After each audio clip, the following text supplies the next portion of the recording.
अस्सलाम वालेकुम जी। आज हम आप लोगों के साथ डिस्कस करने वाले हैं 3 most important principle of selling.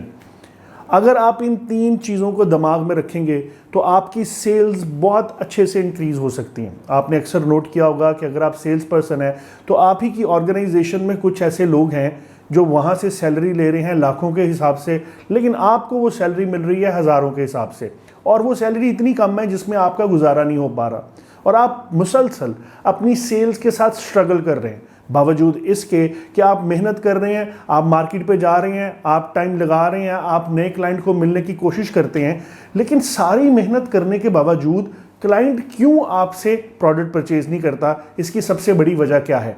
और वो कौन सी वजूहात हैं जिसकी बिना पर आप ही की कंपनी में काम करने वाले वो लोग जो कि टॉप सीट्स के ऊपर बैठे हुए हैं, उनकी सेल्स इतनी आसानी से क्यों हो जाती है?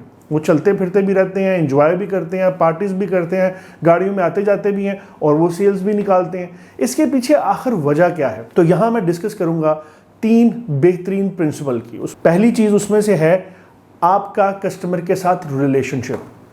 हम जब भी कहीं सेल्स करने के लिए जाते हैं ना, तो हम जाते ही अपनी प्रोडक्ट ठक उसके मुंह पे मार देते हैं और उसके फीचर्स बयान करना शुरू कर देते हैं।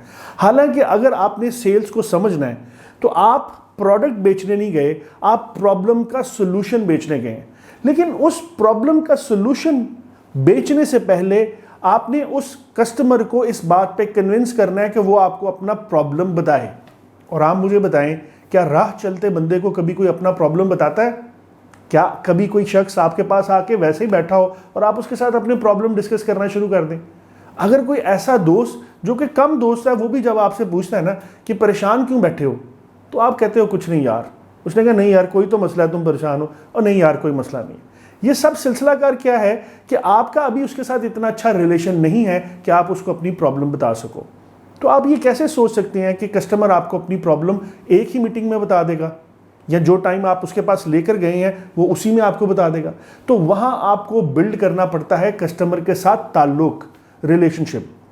रिलेशनशिप बिल्ड करने के लिए मुख्तलिफ तरीके यूज किए जा सकते हैं, जिसमें से एक है network and node. Network and node क्या चीज़ होती है?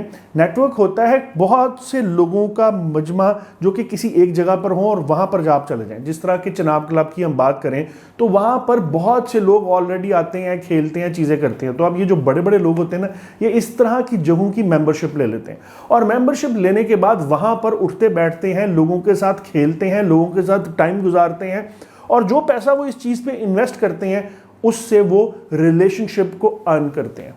अच्छा, अब आप कहेंगे कि ये कैसे पॉसिबल है कि मैं चनाब क्लब की मेंबरशिप ले लूं? तो मैं तो नहीं ले सकता, ये आउट ऑफ द वर्ल्ड बात है। हाँ, आप नहीं ले सकते, लेकिन आप भी इस किस्म के नेटवर्क्स ढूंढ सकते हैं अपनी इर्द गिर्द कम्युनिटी में, जहां लोग इकट्ठे होकर बैठें, और आप उनमें जाएं, उनमें जाके उनके साथ बैठें और बातचीत करें और अपने ताल्लुक को बढ़ाएं।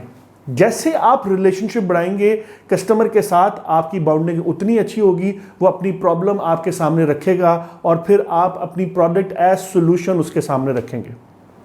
ताल्लुक के बाद दूसरी इंपॉर्टेंट चीज आ जाती है ट्रस्ट। हमेशा कस्टमर उस ताल्लुक वाले बंदे से चीज परचेज करता है जिस पर उसका यकीन ज्यादा हो, जिस पे वो ज्यादा ट्रस्ट करता हो। तो अब जिससे आप ताल्लुक बनाएं, कोशिश करें उससे आपका यकीन और ट्रस्ट का लेवल ख़राब ना हो।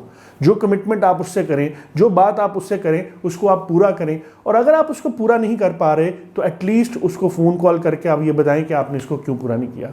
और तीसरी और सबसे ख़ास चीज़ क्या है कि कस्टमर आपको पसंद करता हो। यार मेरी बात सुने, ये 3 चीज़ें जिस सेल्समैन में ना, यानी उसे रिलेशनशिप बिल्ड करना आता है, उसे ट्रस्ट बिल्ड करना आता है, और वो पसंदीदगी के ज़ुमरे में अगले के दिमाग में अपनी जगह बना सकता है, ऐसा सेल्समैन हमेशा प्रोडक्ट्स चुटकियों में सेल करता है। क्योंकि जब वो अपनी चीज़ किसी के सामने रखता है ना, तो फ़ौरन कस्टमर उसको 3 पैरामीटर्स पे अपने सबकॉन्शियस माइंड में खुद ब खुद डील कर लेता है, और वो फ़ौरन उस प्रोडक्ट को परचेज करने के लिए तैयार हो जाता है। और इसके अलावा वो ऐसी चीज़ें भी उसी शख्स से परचेज करना चाहता है जो हालांकि वो सेल नहीं कर रहा होता। इस वजह से टॉप हेड पे बैठे हुए बंदे इन 3 चीज़ों का इस्तेमाल बहुत अच्छे से करते हैं। तो अगर आप एक सेल्स पर्सन हैं और अगर आप एक बिजनेसमैन हैं और आपके पास कई सेल्स पर्सन हैं जो काम करें, तो आप उनको ये 3 चीज़ें ज़रूर सिखाएं। इस 3 चीज़ों के सिखाने से वो कस्टमर के साथ अपना रिलेशनशिप अच्छे तरीके से बिल्ड कर सकेंगे। आजकल हम एडवर्टाइजमेंट का इस्तेमाल कर रहे हैं, उसकी मदद से लीड्स हमारे पास बेतहाशा आ जाती हैं। यानी आप जब फेसबुक ऐड के थ्रू, इंस्टाग्राम ऐड के थ्रू एडवर्टाइजमेंट करते हैं तो बहुत लीड्स आपके पास आती हैं। वो सारी लीड्स को आप 1 दफ़ा 2 दफ़ा या 3 दफ़ा टच करते हैं और उसके बाद उसको छोड़ देते हैं। बिल्कुल ऐसा ना करें। आप कोशिश करें आप अपनी सर्विसेज से, फ्री सर्विसेज से उनके साथ एक अच्छा रिलेशनशिप बनाएं। अगर आप अपना रिलेशनशिप अच्छा बना पाएंगे तो उसकी मदद से आप आहिस्ता आहिस्ता अपना ट्रस्ट डेवलप करेंगे और वो कस्टमर आपको पसंद करना शुरू करेगा। और जैसे ही वो ये काम करे, आप आहिस्ता आहिस्ता अपनी सर्विसेज उसके सामने रखते चले जाएं और अपनी प्रोडक्ट्स उसके साथ सेल करते जाएं। अगर इसको करने में कोई प्रॉब्लम हो, मेरे दिए गए नंबर पे मुझे कांटेक्ट करें। इंशाल्लाह मैं कोशिश करूंगा कि आपको फर्दर ट्रेन करूं कि किस तरह से आप ये सारे काम कर सकते हैं। उम्मीद करता हूँ आज की वीडियो आपको पसंद आई होगी। इंशाल्लाह मुलाकात होगी नेक्स्ट 5 मिनट क्लास में। अल्लाह हाफिज़।